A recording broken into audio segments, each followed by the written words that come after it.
Managing up grants you access to oxygen. That oxygen might be budget, it might be prioritization, it might be political cover, but someone above you controls the oxygen. And the question is, are you influencing where it goes, or are you just reacting and hoping to breathe?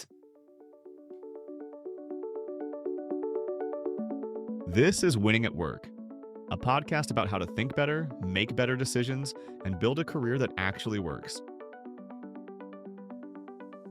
I want to start today with a guy I'll call Charlie Copper. Charlie was the best upward manager I ever worked with. And I don't mean good. He was elite. Surgical, even. Charlie could walk into a room with the owner of the company, who was arguably the most brilliant guy I ever worked with. Intimidating. You could never change his mind on anything. But Charlie would walk into the room and somehow walk out, shifting direction of an entire project almost at his whim with the amount of influence he had over the owner. And no one else could even come close to being able to sway the owner in that way. And Charlie would do it without raising his voice, without theatrics. His manipulation was so obvious but so subtle that you just had to take your hat off to the guy. It was like watching someone play chess 3 moves ahead in real time. And Charlie was incredibly charming, disarming even. But beneath that charm was something much sharper. He was tactical all the time. Every word that came out of his mouth had a very specific reason behind it. Every meeting was pre-wired to how he wanted it. Every proposal had already been framed in a way that made yes feel obvious. And it was the framing that was his real skill. He understood timing. He understood psychology. He understood ego. And he understood power. Rarely, and I mean rarely, did Charlie's goals in managing up perfectly align with the broader goals of the company. Charlie was always optimizing for Charlie, and this is something that frustrated his colleagues a lot, including me. His peers respected him, they admired him, but nobody trusted him. Because you could feel that when he was influencing the owner, it wasn't always for the collective good. It was strategic positioning. He would always ride a very fine line around sabotaging others, around ethics. It was always so close that you just couldn't assume, because plenty of people would have wanted to throw him under the bus at any opportunity. But he was like Teflon, nothing ever stuck to him. The thing that's interesting about Charlie, and to this day unique in my work experience, is that I've never met anyone I enjoyed hanging out with more, who at the same time I despised working with more. And it really created a hesitation and a lack of certainty for me when dealing with him, which is exactly what he wanted. Have dinner with Charlie? Fantastic. He was smart, funny, engaging. But being in a cross-functional meeting with Charlie, exhausting, because you knew there was an angle. You just didn't always know what that angle was, and that was part of his brilliance. But here's the thing. Charlie understood something most people don't. Managing down feels good. You get to mentor, you get to build, you get to see people grow. I personally love it and consider myself a very good manager. But managing up, that's leverage. And Charlie knew how to play that leverage and gain that leverage like a true pro. Today, I want to talk about why managing up is more important than most people realize. Why managing down is more gratifying, and how getting the balance wrong can either accelerate your career or quietly, slowly damage it. Because whether you like it or not, someone above you controls the oxygen.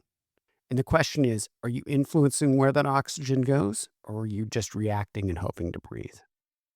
I'll give you an example of Charlie's brilliance. So Charlie did a commercial for our product, and the commercial was very edgy and very inconsistent to what the brand had done to that point.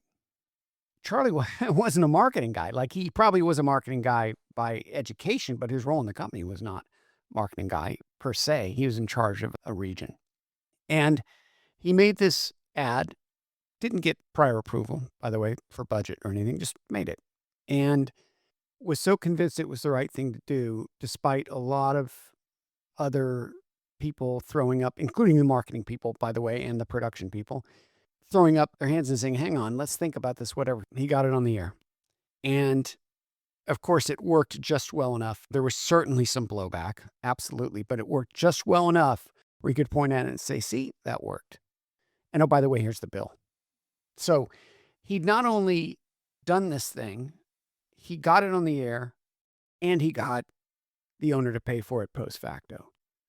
So if any of the rest of us would try to do that, one or many of those things would have broken down and it would have made it not end well for us. But he managed to pull it off. And that was the key. Again, he was beloved socially, but absolutely exhausting professionally. But he understood. Managing up is leverage, gaining that leverage, and how to use it. What I mean by oxygen, by the way, is managing up grants you access to oxygen. That oxygen may be in the form of budget, maybe in the form of prioritization. It buys you political cover so that when the poop hits the fan, you can be not one of the people that's going to have to pick up the mess. In times of resource allocation, when resources are precious, which they always are, it gets you ahead of the game there. Obviously, it accelerates your career. You never want to put your boss in a position where he's surprised, especially in a public forum with more than one people there or with outside people there, meaning not on a one-to-one call. And so you lay the path. And that's what I meant when I said the meetings were all pre-wired. Charlie knew exactly what was going to happen, and he'd gone over it in his mind, and it almost all the time played out exactly the way he wanted it to. And that's like they say, managing up decides, managing down delivers. One of the things I think that people have a misconception about is they just assume managing up is ass kissing. And it's definitely not. In fact, I would argue that one of the hallmarks of someone who is a poor upward manager is that they spend most of their time just absolutely straight kissing ass. The problem with that is twofold. Number one, if the manager above, if the boss above is at all sharp and at all aware of what's going on, they're going to realize what that person is doing and probably view them, at least put a note in their file about this person's an ass kiss. And that's not necessarily the best dynamic at all. But managing up is about providing clarity. It's about framing problems. This is so key. Like one of the things I learned early that I really struggled with early was that I would give way too much information. And I'd write these long, very detailed emails or whatever outlining a problem. And it backfired a number of times. Like, number one, no boss with limited time wants to read a novel. Number two, you give them all the subtlety and all the nuance that makes the decision harder. So one of the real sort of keys I found, and I learned this a little bit late, or finally learned it a little bit late, is that whole eliminate all the nuance. Just get to the thing. If you're going to say we should buy 100 widgets at $1.50 from this company, and here's why, that's it. Don't talk about the widgets. These widgets are special. This company is this, and the other company is that, and whatever, blah, blah. Leave out the detail. It creates confusion. It creates doubt. Make it as easy for your boss to say yes as humanly possible. When you're going to make requests, especially when they're requests about things for you personally, just make sure timing's a factor. So just think about the timing. And I think that's a lesson I learned again. I would just bring it up whenever I felt the need, whenever I was feeling it in my gut, I would blurt it out. And that isn't always the right thing. So it's managing up is about translation and framing problems in an easy way for your boss to understand, making the problem as clear as it can be in as few words as possible, and then presenting the solution or making the ask at the right time. Basically, managing up is about reducing friction, more specifically, reducing friction for those above you and trying to make their lives easier, which they will deeply appreciate. Now, managing down feels great. You see growth, you mentor. I love man. I'm a really good downward manager. I'm not a great upward manager, and that's hurt me at times in my career. I absolutely love managing down. I build incredibly loyal teams. I try to promote the culture consistent with what the organization wants. I cultivate respect. I feel respected. There's a lot of emotional rewards around managing down. But managing down, and this is a lesson that took me a long time to learn, managing down feeds your ego, but it does not influence impact. Influencing impact is managing up. Influencing the decision makers that can make the decisions that you want them to make is infinitely more important than executing those decisions. At the end of the day, in a weird way, I always say this, being the most competent person in the room is generally a negative. It's fine once you get to a certain level, like once you're a real senior, that's fine, as long as you understand how to delegate. But being the most competent person in the room, especially at the low levels, all that gets is you're just the donkey. You're just the pack mule that keeps getting stuff piled on them until you can't take it anymore. Now, another thing Charlie was really good at was managing up only as much as he needed to. And if you're always in your boss's ear trying to curry their favor and you're always trying to get them to think a certain way about a certain person, by the way, or a certain issue, that's going to register with them. And it's optics over substance, which is not great. It also can create distrust if you're constantly in their ear trying to influence them or trying to get them to think a certain way. That's the person, when I am exposed to people that work for me, I absolutely view those people differently than I view someone who isn't always in my grill trying to influence me. Managing up can help you with short-term positioning, but it's definitely not going to help you in the long term if you're just constantly in their ear. Playing games, withholding information, playing games around who gets credit, who doesn't. Again, a lesson I learned over and over again, it took me a while to learn this one as well, is credit does matter, unfortunately. Who gets credit for what does matter, and who takes the blame for things matter even more. I used to say to people, and again, this took me a while to learn. I used to say, blame me. I don't care. I just want to win. And that was always my attitude. Look, we should all be after the same thing. And if it's just about finding someone to blame, even if I wasn't really involved, I would be just blame me. I don't care. I just want to, let's move on. Let's figure out this out. But what would happen is I would get blamed for everything, or at least my name would be mentioned. And then, of course, in the limited amount of information that any senior person has, they're going to be like, wait, maybe this guy's not what I thought he was. I would get so annoyed at Charlie, and I would get so irritated. But on another level, I really admired him because he did something I couldn't do. He did it incredibly well, and he would always come out ahead, it seemed. But I focused on managing down, and it hurt me for sure. When you focus on managing down, you essentially become invisible to leadership. So think about what I just said. Not only are you saying blame me, but you're relatively invisible to the leaders of the company when you focus on managing down. And so a lot of times, the only time people would hear my name, the only time the owner would hear my name, was when it was in relation to something where I said, just blame me. I thought I was doing the team a favor. Just let's forget about the politics. Let's just get on with this. But what I was really doing is giving those that wanted it a get out of jail free card. Those who weren't necessarily having the needs of the organization as their priority. At times when you're only managing down, you lose air cover, if you will. You lose that thing I talked about before about how the bosses view you, and that influence buys you oxygen. You lose the oxygen. You're the first one to get the budget cut. You're always the one to get bypassed for promotions, generally speaking, if you're not playing the art of managing up. And that's something that Charlie did really well, and something I didn't do very well. I still managed to be fine, but I only managed to be fine because I was a specialist and I was very good at what I did. You don't want someone to describe you, this is death.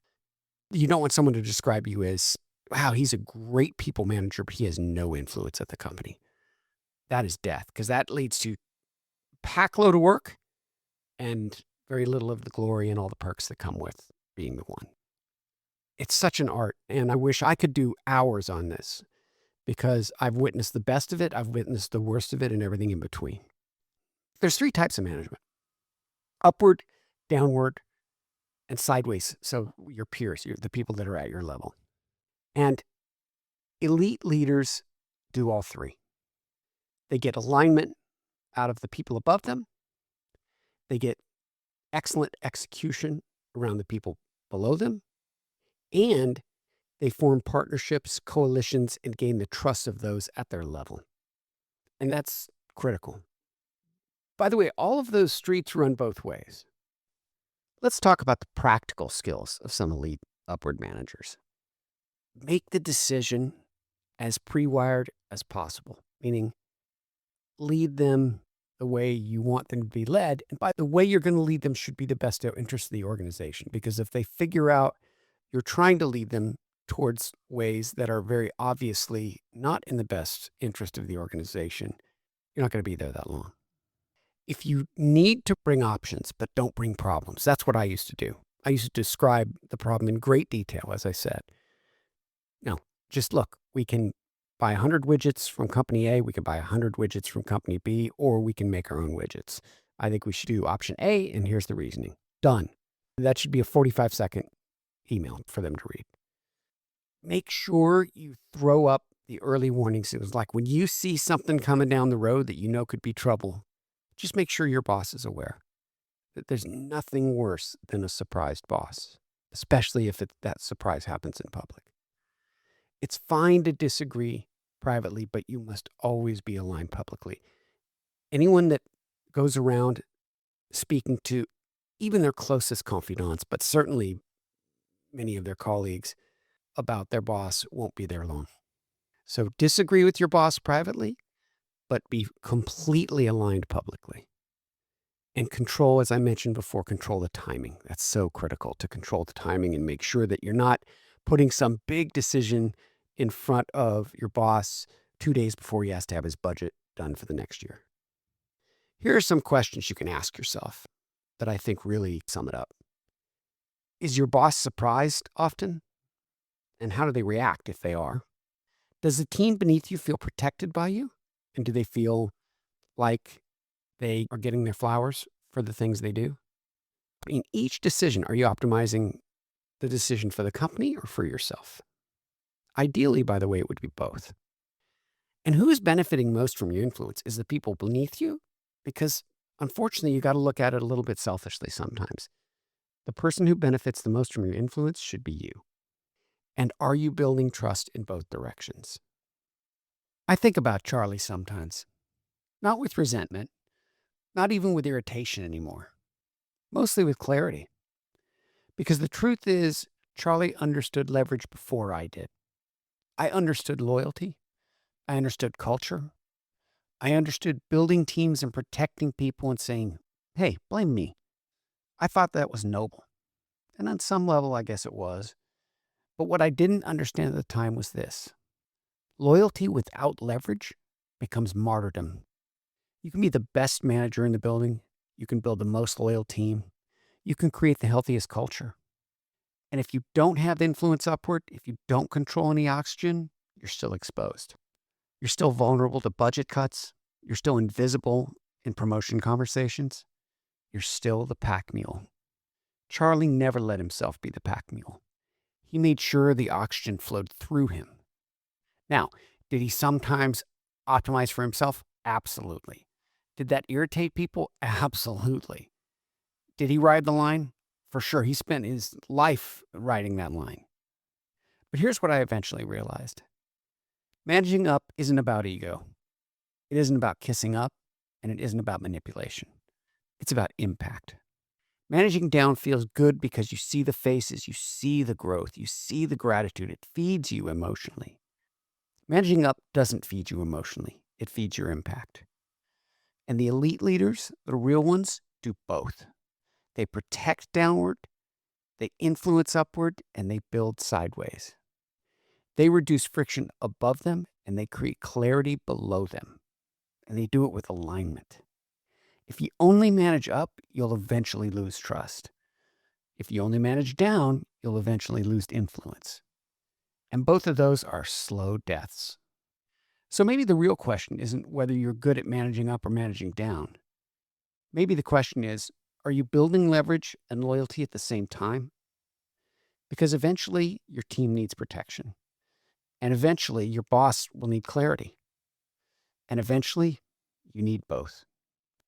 You don't have to be Charlie, but you do need oxygen. And the sooner you realize that influence upward determines how far you go, and leadership downward determines who goes with you, the sooner you'll start playing the whole board instead of just your corner of it. That's the art. And it's an art worth learning.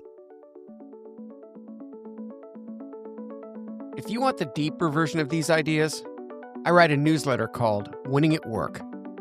You can find it in the show notes. Follow Winning at Work on Apple Podcasts, Spotify, and everywhere else you listen, and find us at winningatwork.io and across all socials.